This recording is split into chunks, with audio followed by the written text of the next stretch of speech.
Sonnette d'alarme au Cap Esteria sous la mangrove est détruite de façon catastrophique. Le phénomène prend des proportions inquiétantes puisque la survie des espèces halieutiques et la préservation des écosystèmes en dépend. Cette dégradation de la mangrove entraînerait par ailleurs l'avancée de la mer. Le constat sur place d'Eric Ndiengimbadinga Medarengeng.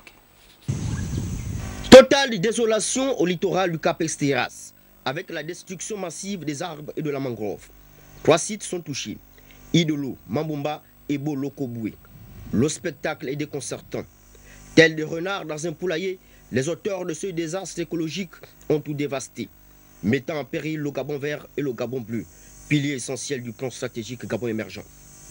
Mais les ennemis de la nature veulent immerger le Gabon en provoquant l'avancée de la mer. Je me suis rapproché avec l'un de mes grands frères chez le responsable des travaux. Et il nous a fait comprendre que si vous mettez de la force, c'est des berriers, des policiers qui viendront vous bastonner ici. Et on a demandé par rapport à quoi, pourquoi les berriers des camions viendront nous bastonner. C'est un crime contre l'environnement que viennent de commettre ceux qui auraient l'ambition d'installer une suceuse pour pomper le sable marin. Et nous avons été invités par la chefferie traditionnelle pour voir un peu les travaux effectués par une SCI Askra, normalement sur un site appartenant à la SCI Sofiga, sur les 40 hectares attribués sur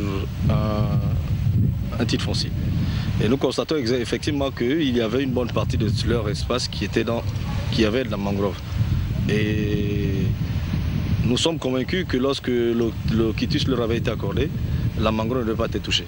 Aujourd'hui, la mangrove est touchée. Nous allons regarder exactement est-ce que c'est la société à qui le titre avait été confié qui a démarré les travaux ou c'est à une autre société. Peut-on se pourlécher les babines en sacrifiant l'environnement? Triste utopique. Cette maniaquerie destructrice doit être stoppée.